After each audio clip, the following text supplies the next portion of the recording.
Hello, everyone. My name is Arusa, And I'm Haley. And I'm Cynthia. and our behavior change presentation is on internet-based contingency management for increasing walking.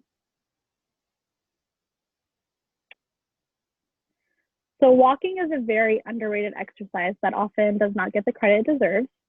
In a world where there are subscriptions for just about anything, walking is considered to be one of the simplest and most inexpensive physical activities. It requires no gym, no equipment, and no special skill set.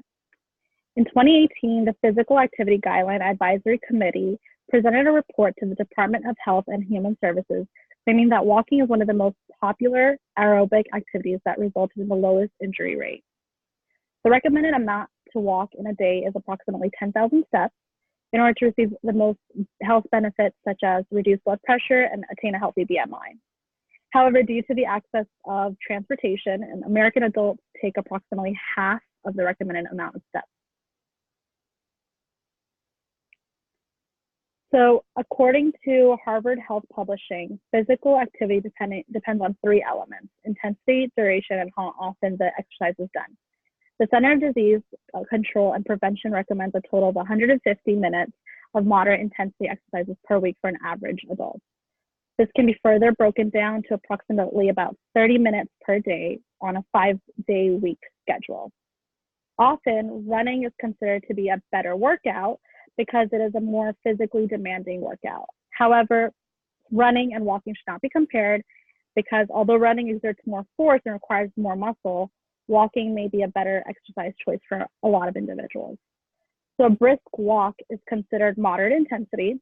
Engaging in it for 30 minutes can burn up to 200 calories. However, statistics show that less than 5% of adults meet the current physical activity recommendation. So there are a ton of benefits from doing something as simple as walking. Engaging in physical activity for about 30 minutes per day for 5 days decreases the risk of many diseases, such as heart disease, hypertension, type 2 diabetes, obesity, osteoporosis, and certain types of cancers.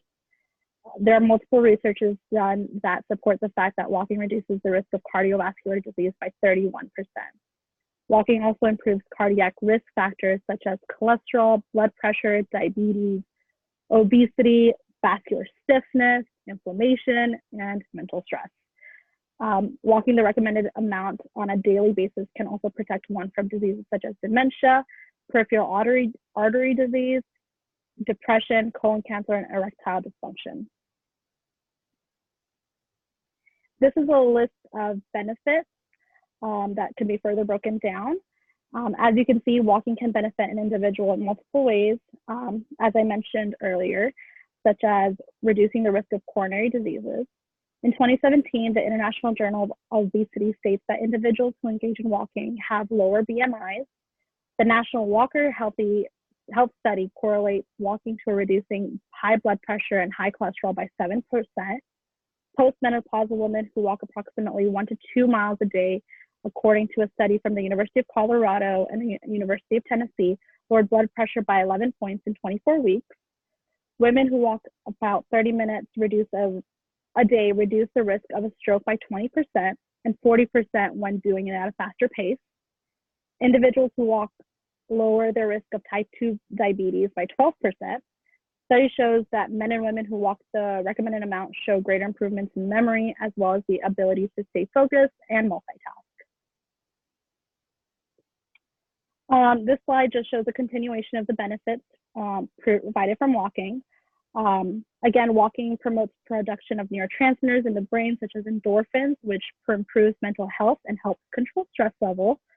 According to the International Journal of Behavioral Nutrition and Physical Activity, individuals who engage in walking for approximately 3 hours a week reduce the ability to premature death by 11%. University of Michigan Medical School claimed that individuals within the age of 50 to 60 years old are 35% less likely to die within the next 8 years by walking the recommended amount. The Fred Hutchinson Cancer Research explains that walking for 1 hour in the morning can improve your quality of sleep and relieve insomnia for women. Squishing the joint cartilage by walking, which has no direct blood supply, can bring oxygen and nutrients within that particular area, which in turn improves the circulation of blood within the joint.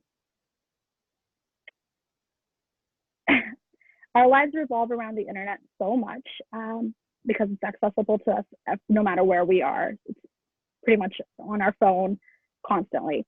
So it's no shock that interventions are now taking a turn and are now using the face of the internet. Internet-based interventions are fairly new and emerging type of program that have yielded effectiveness and positive results. In a study conducted in 2008 by Carl, participants were given access to a website and sent weekly emails for about 4 months, and resulted in participants decreasing their waist circumference as well as decreasing the coronary risk ratio. Watson did a study in 2012 demonstrating the idea of combining a pedometer, a website, and a virtual coach to promote activity levels in a treatment plan that consisted of participants to self-monitor their activity using a pedometer and website. Internet-based intervention seems to be promising, cost-effective, convenient, and simple. However, one limitation of the intervention is the idea of self-reporting physical activity, which can fail to perceive the accuracy of the activity level. A contingency management is a form of behavioral therapy. It has been used for decades to treat the behavioral problems such as eating disorders, aggression, and smoking. Contingency management utilizes a system of rewarding or punishing behaviors in order to alter behaviors. Basically, individuals have the opportunity to receive desirable consequences depending on accomplishing an objective goal. There are 3 requirements for contingency management intervention. Target behavior is detected, reinforcement is provided when exhibiting the target behavior, reinforcement is withheld contingent when the target behavior is not demonstrated. Previously, the contingent management intervention that occurred were basically for drug abstinence. However, there have been researchers that conduct contingency management to increase physical activity. Individuals who are 50 and older are considered to be at their sedentary lifestyle, so they're more inactive during this phase. And they are also increasing internet users, which makes them suitable participants for an internet-based CM to increase physical activity. The key term for contingency management is reinforcement. The idea of giving the reinforcement when behaviors are performed and withholding the reinforcement when the behaviors are abandoned. It is important to note that rewards seem to have long-lasting and better results when shaping the behavior in comparison to punishment. In experiment 1, an internet-based CM was conducted where individuals received monetary consequences for meeting a specific step goal that gradually increased. However, experiment 1 consisted of contributors that affected the results other than the CM, and then experiment 2 was conducted with the contingency management element removed. Okay, so there are several studies that also go along with the internet intervention based for physical activities. In this particular slide, in the study done by Booth et al. In 2008, it assessed whether an online weight reduction program included dietary advice and exercise was more effective in reducing the weight in comparison to an exercise-only program. They explored the main idea that the internet can access a large number of consumers in a more cost-effective way than other information delivery channels. The study revealed that pedometers have shown to be effective in assisting participants to increase their daily step counts over time. The combination of pedometers and online programs can also be considered simple and cost-effective. Again, the internet is very easily accessible, and thus having more access to it makes it a lot easier and more motivational for the study participants. In this particular study, done by Carr et al., it examines the Active Living Every Day, which is also acronymed as ALED, Physical Activity Intervention Program, and how it reportedly increases physical activity through theory-based interventions, which results in more positive physical activity outcomes than an atheoretical intervention. The ALED program is based on the trans-theoretical model, and although it has not been empirically tested, it needs further experimentation. The results have also shown that there is an increase in that physical activity. There were several goals within this particular study. First, it was to determine whether the ALED program demonstrated similar increases to its counterpart classroom delivered programs and traditional individualized exercise programs. Second, another goal was to determine whether the ALD program increased physical activity as a whole in an overweight and obese adult population. Lastly, the last goal it had was to determine whether the program itself improved cardiometabolic disease risk factors. As demonstrated once more in here, another benefit that the internet has is that it's suggested as a good medium for delivering population-based physical activity programs. Again, as seen within this slide, internet intervention programs continue to provide great benefits when selecting exercise activities in the areas of endurance, flexibility, strengthening, and balance enhancement. This study done in 2013 by Irvine et al. Evaluates the efficacy of a 12-week internet intervention program to help sedentary adults over 55 years and older adopt and maintain these exercise regimens. This can align with the contingency management that was mentioned earlier, since it is ideal that the participants are 50 years or older, since they are at their stage of their lives where they're most inactive. However, they are also active online. And so it does provide more insight on the benefits of an internet-based program for even elderly. And lastly, in this study, as demonstrated on this slide, one other benefit of the internet brings to the table is that how it is regarded as a promising channel for the distribution of interactive computer-tailored interventions. Internet usage within these interventions has the advantage of reaching a wide variety of individuals at once and at any time or location, making interventions across different settings more plausible and easily accessible. This study done by Beatles et al. Evaluated the effectiveness of a computer-tailored physical activity intervention delivered through the internet in a real-life setting, so more natural. At the end of their 6-month follow-up, however, the results did show no difference in physical activity between study conditions, but the total physical activity and a moderate intensity and physical activity in leisure time was significantly increased in all study conditions between the baseline phase and the follow-up phases. It was then further deduced that the tailored advice was more read and printed compared to those done verbally or in person.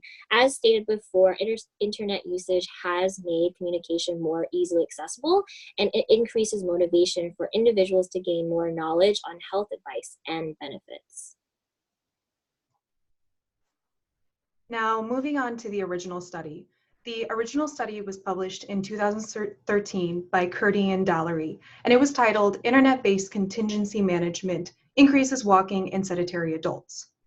The authors go on to explain the benefits of increasing activity levels, including information that was discussed in the background slides. The authors noted that physical activities are simple, convenient, and generally speaking, inexpensive. In examining intervention options, the authors identified the internet-based programs also followed the physical activities characteristics with the option for the contingency management. As a review of CM, it allows individuals to earn selected desirable rewards or consequences based on meeting of a goal. In the case step, in our case, step number. For the participants, the authors decided to focus on individuals who were 50 years or older, as this demographic shows to be the most sedentary segment of society. Additionally, they were looking for individuals who self-reported physical activity under the recommended value of 2 days a week for less than 30 minutes at a time and had access to the computer with internet access. For measurements of steps, the authors relied on Fitbit technology for step count, which utilizes a 3-dimensional motion sensor for tracking physical activity. The definition of step is reliant on the Fitbit technology, which measures tilt and motion and orientation and converts this into raw acceleration signals into quantifiable steps. All of the selected participants, which consisted of 1 man and 5 women, all white ethnicity, were instructed to wear the Fitbit on their waistbands during all awake moments, excluding water activities. The participants ranged in age from 50 to 71 years old and had a median age of about 59. Participants were then to log on to a secure website at the end of each track day and submit a video announcing their step totals. These totals were then displayed on a cumulative graph, including their monetary gains. Activity logs were also collected where the participants would report topography of the activities completed for the day, but no analysis was performed due to space limitations. The original study employed a changing criterion design to establish desired step goals. Steps were assessed in 5-day blocks, in which the requirement for each participant to surpass the established goal was to reach 3 out of the 5 days to go on to the next goal. If a participant meets the criterion for their new goal will be comprised of either exceeding the 4th highest step count from the previous block or to increase the criterion by 1,000 steps, whichever was higher. This excludes the first criterion phase after baseline, in which the requirement was simply to surpass the mean from the baseline. Compensation was provided if the participants met the goal, which was based on their step value. This means if their step value was in the 2,000s, they would receive $2. If it were in the 3,000s, they would receive $3, and so on. Participants also would receive a $3 bonus for reaching a new goal. If the participant failed to meet the goal or did not surpass the goal for more than 3 of the 5 days, they would remain at the goal until it was met. The intervention was terminated when the participant had walked an average of over 10,000 steps per day for more than 3 days within 2 5-day blocks, or when 2 months had passed. Going on to the results and the discussion, the results showed an increase in all participants' step values during the intervention. The authors reported that each participant earned between $56 and $102 for the monetary consequence. The authors also reported that participants improved their walking quantities between 80 and 255.7%, with a median of 182.2%. The authors noted that on days where the participants were not required to meet the step goal, 3 participants showed decreased step totals to almost pre-intervention levels. Video submissions on average were about 95% of the time, supporting that the treatment was accessible and easily feasible. Altogether, the authors reported that internet-based CM interventions did promote walking in sedentary adults and was feasible, acceptable, and supported efficacy for the intervention. It was noted that potentially other components were contributing to the increase in steps outside of just the internet-based intervention, including the monetary consequence. The authors went on to perform the experiment once more, but removed the monetary gains in the second experiment. In this experiment, which we did not replicate due to time constraints, they showed an increase in steps for 5 out of 6 participants. There was a notable increase in variability across participants, thus it was tentatively supporting the efficacy of an internet-based intervention using just simple goal steps or goal setting. So here are the graphs together between experiment 1 and 2. Experiment 1, which is the one we replicated, is on the left, and experiment 2 is on the right. Some participants, notably WL024, this one right here, and MS016, showed similarities and increases seen in experiment 1. However, the large amount of variability in other individuals, including not meeting the goals, such as NP023, this individual, do not support the intervention without a desired consequence. Okay, so we're moving on to the actual study, which is our own replication. So the purpose of our project as it relates to the original study. With modifications in time and age and desired consequences, we determined that the purpose is to demonstrate the effects of internet-based interventions on increasing physical exercise in adults. So the participants are me, Arusa, and Haley.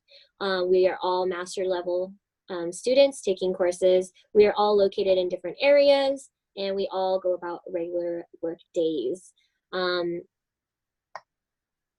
For the operational definition, moving on, of stepping, it can be defined as the movement made by lifting the foot and setting it down in a new position at the front or the back of the original position. Examples included walking and or running, and then non-examples included seated activities or waving arms within the air. Okay, so the materials that we used for the study consisted of wearable electronic trackers. For Arusa and I, we used our Apple Watches, and we used the Activities app. For Haley, she did use a Samsung Gear sports watch with the app called a Samsung Health. Each participant would sync up their watch, and they would wear it from awake to sleep, in exception for all of the water activities.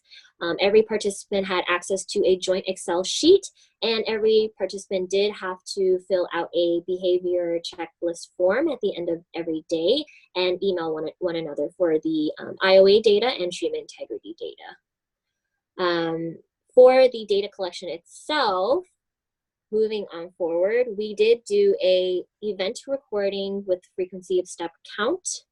We calculate at the end. The apps did come up with the results at the end, and we just synced that up and put it on the Excel sheet.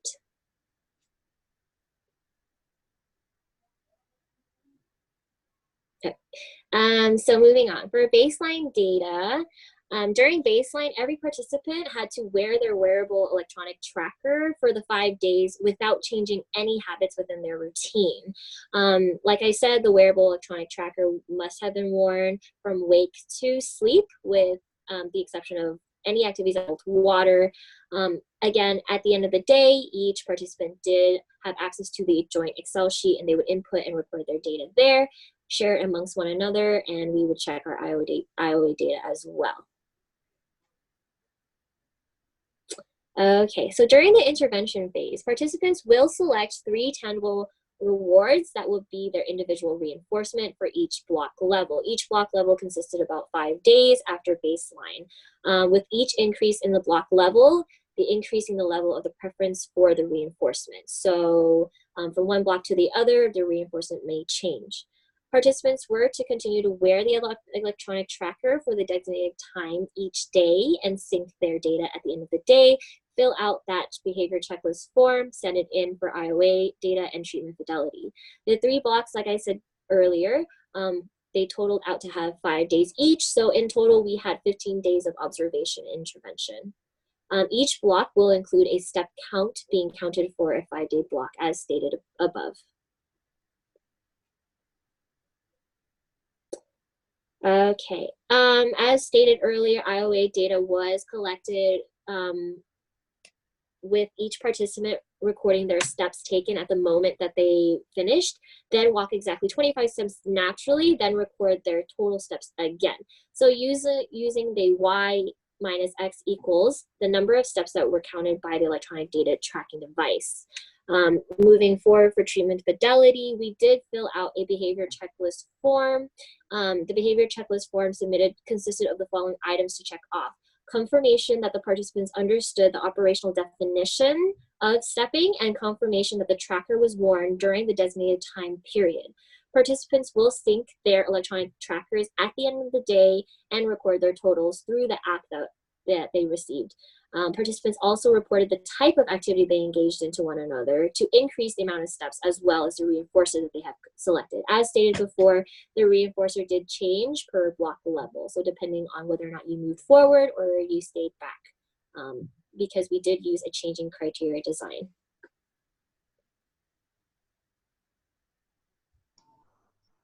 All right, now we move on to the results. So the daily step totals for all 3 of us are shown in the following graphs to the right, with myself on the top, then Cynthia, and then Arusa on the bottom. These data suggest that all 3 of us increased our steps during the intervention. It should be noted that the x-axis remained the same for all 3 graphs, where the y-axis is at 12,000 for Cynthia and Arusa and 14,000 for myself.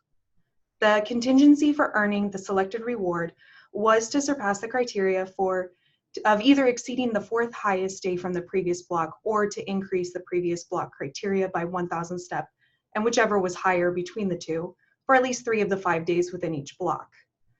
All 3 participants displayed adequate increases in the steps that allowed for the contingency to be met.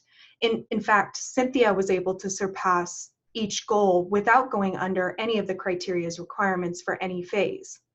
The average of the baseline mean across the 3 of us was 5,969 steps, where the mean for the final criteria for all 3 of us was at 9,734 steps. This was an increase of 3,765 steps and just shy of the recommended amount of steps an adult should take in a day that the research has shown, being about 10,000 steps. In fact, all of us exceeded 10,000 steps for at least one day, with Cynthia averaging over 10,000 steps for her final criteria. In the original study, daily logs were collected for each participant. Even with that, no analysis of the relation between the logs and the step count data was collected. Therefore, no daily logs were collected in this experiment. Looking at the IOA data at the bottom, the recommended IOA is at least 80, to which all 3 of us in all 4 blocks were able to maintain at least that level. As a reminder, IOA data was collected by determining the starting step value on the wearable electronic device, and then walking 25 steps counted out. After 25 steps were performed, the new step value on the tracking device was recorded, and the first value was subtracted, producing the number of steps the tracker counted. The discrepancies in the IOA data could be due to the fact that I was wearing a different watch compared to Cynthia and Arusa, me having a Samsung Gear Sport, and Cynthia and Arusa having Apple Watches. Now, looking closer at my data, my average for baseline was at 6,242 steps, ranging between 4,708 and 7,831. My baseline shows a decreasing trend in frequency of steps with a moderate variability and a low-medium level. However, after the application of the intervention, my new mean criteria was 6,242 and went up to 7,848. And this phase showed a slight increasing trend, medium level, but not with steady predictability. The variability was significant enough to hinder pattern identification. For criteria 6,242, the range was at 5,798 and 11,545. The wide range was due to a day of hiking, personally speaking. My third phase had an average of 7,444, which was a decrease in average compared to the previous criteria. I was able to surpass 3 of the 5 days and so earn the reward. However, my data, similar to baseline, showed a decreasing trend. Not like my previous blocks, though, was the fact that the variability was low and thus predictable decreasing pattern was identifiable, with a range of 6,622 to 8,253. In my last phase, my average jumped up to 9,439 with an increasing trend and an average of 6,424 to 13,137. Though my averages increased across my criterias, and I was able to achieve 3 out of 5 days, no discernible pattern can be seen. Additionally, no high magnitude of change occurred, which can be seen in the original article's data. High variability prevented discernible patterns, but a high level compared to criteria 7,242 is present. Now, moving on to Cynthia, her baseline mean was 5,227 steps, with a neutral trend, perhaps increasing if we continue data collection. Her variability was moderate with a low-medium level and a range of 4,648 to 6,193. For her second phase, her mean increased to 7,478, and it displayed an increasing trend with a variability that was high or medium level. The range was at 5,830 to 9,890. Though the variability was present, all data points were well above the baseline determined criteria of 5,227 steps. For the third criteria, Cynthia showed a large increase in average, which was up to 10,250, and she displayed a large magnitude of increase with a steady and predictable trend that was slightly increasing. Her final criterion mean was at 10,478, which was only 228 steps increase from the previous phase, but it still was above researchers' recommended amount of 10,000 steps. The trend was increasing with moderate variability in a high level in a range of 9,850 to 11,250. Cynthia's data shows predictability, trends, and a magnitude of change that is noteworthy. The application of the intervention increased her mean steps from 5,227 to 10,478, effectively doubling them. Increasing them by 200%. Finally, Arusa's baseline mean was 6,439, the highest of the three of us in baseline.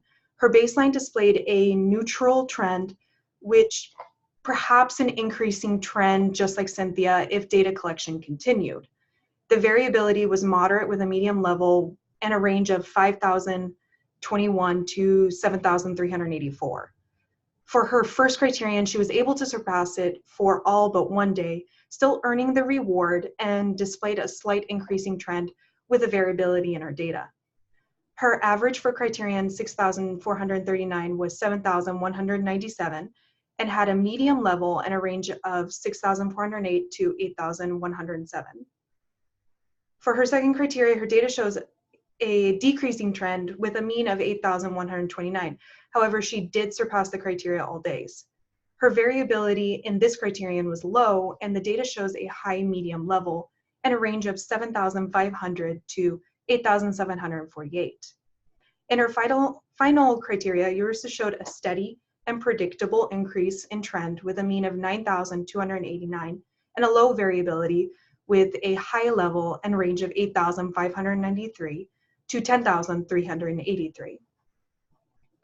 Her final criteria mean compared to her baseline mean showed a difference of 2,824 step increase, with a predictable pattern of increasing steps being identifiable in the last criterion.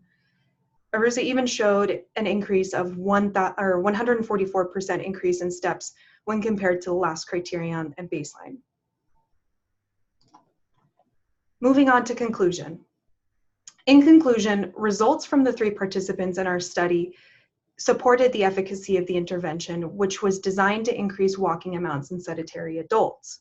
The original study, the 6 participants for the experiment 1, averaged around 3,000 to 4,000 steps a day, which in comparison to our average baseline steps of 5,929 is significantly lower. Additionally, the original study focused on individuals over the age of 50, where all 3 participants in our study are under the age of 30. Though with the differences in age and activity level, this intervention promoted increases in daily walking averages for both sedentary as well as low active participants, with a wide range in ages, resulting in an average step average across the board. Feasibility was easily determined as the only materials required were the wearable tracker devices that about 11% of the population currently own, and a selected desired reward. The intervention relies on self-monitoring as well as self-reflection on accountability for each criterion level, including other influential components other than the reward gains, such as goal setting and behavioral contracts.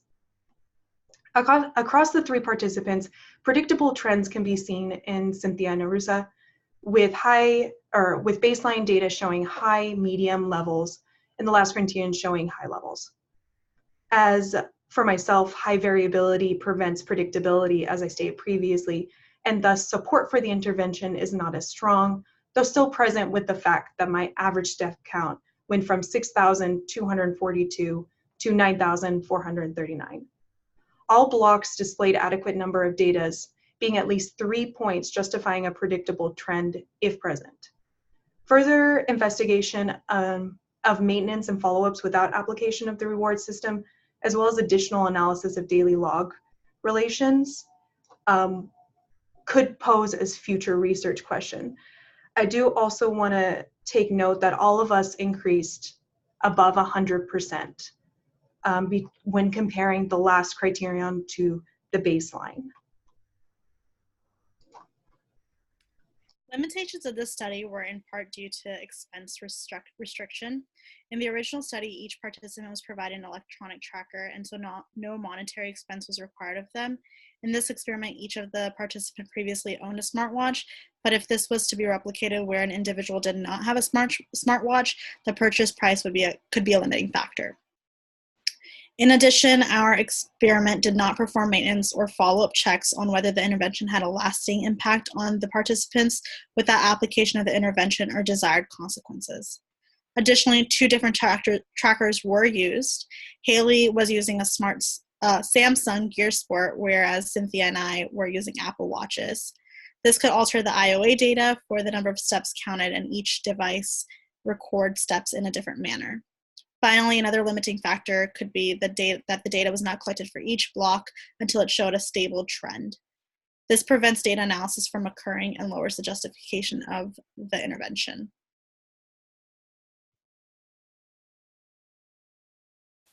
So here are our references that we used for our project. And this is our contribution. All right, that's it.